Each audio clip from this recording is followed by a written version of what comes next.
नमस्ते दोस्तों, मैं अमित वर्मा आप लोगों के लिए लेकर आया हूँ एक छोटी सी कहानी जिसका शीर्षक है ईश्वर की खोज। 8 साल का एक बच्चा 1 रुपए का सिक्का मुट्ठी में लेकर एक दुकान पर जाकर पूछने लगा, क्या आपकी दुकान में ईश्वर मिलेंगे? दुकानदार ने यह बात सुनकर सिक्का नीचे फेंक दिया और बच्चे को निकाल दिया। बच्चा पास की दूसरी दुकान में जाकर 1 रुपए का सिक्का लेकर चुपचाप खड़ा रहा। दूसरे दुकानदार ने पूछा, ए लड़के, 1 रुपए में तुम क्या चाहते हो? लड़के ने कहा, मुझे ईश्वर चाहिए। आपकी दुकान में है? दूसरे दुकानदार ने भी उसे भगा दिया, लेकिन उस अबोध बालक ने हार नहीं मानी। एक दुकान से दूसरी और दूसरी से तीसरी जाता रहा। ऐसा करते करते कुल 40 दुकानों के चक्कर काटने के बाद एक बूढ़े दुकानदार के पास पहुंचा। उस बूढ़े दुकानदार ने पूछा, तुम ईश्वर को क्यों खरीदना चाहते हो? क्या करोगे ईश्वर को लेकर? पहली बार एक दुकानदार के मुंह से यह प्रश्न सुनकर बच्चे के चेहरे पर आशा की किरणें लहरा गईं। बच्चे ने बड़े उत्साह से उत्तर दिया, इस दुनिया में माँ के अलावा मेरा और कोई नहीं है। मेरी माँ दिन भर काम करके मेरे लिए खाना लाती है। मेरी माँ अब अस्पताल में है। अगर मेरी माँ मर गई तो मुझे खाना कौन खिलाएगा?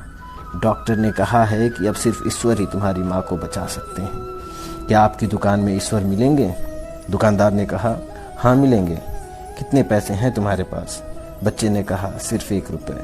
दुकानदार ने कहा, कोई दिक्कत नहीं है, 1 रुपए में ही ईश्वर मिल सकते हैं। दुकानदार ने बच्चे के हाथ से 1 रुपए लेकर पाया कि 1 रुपए में 1 गिलास पानी के अलावा बेचने के लिए और कुछ भी नहीं है। इसलिए उस बच्चे को फिल्टर से 1 गिलास पानी भरकर दिया और कहा, यह पानी पिलाने से ही तुम्हारी माँ ठीक हो जाएगी।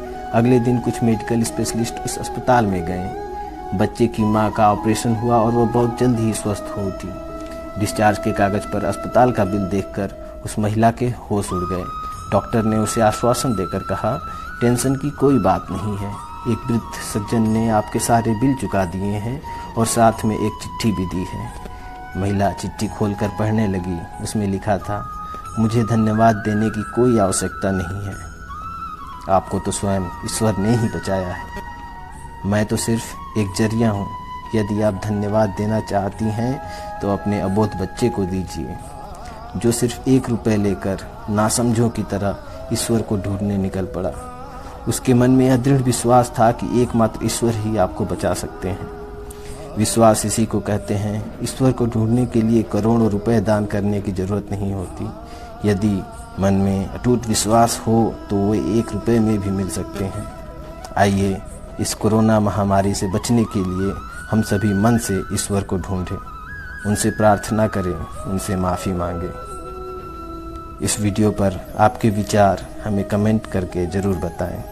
साथ ही हमारे पेज को फॉलो अवश्य करें। आप सभी का बहुत बहुत धन्यवाद।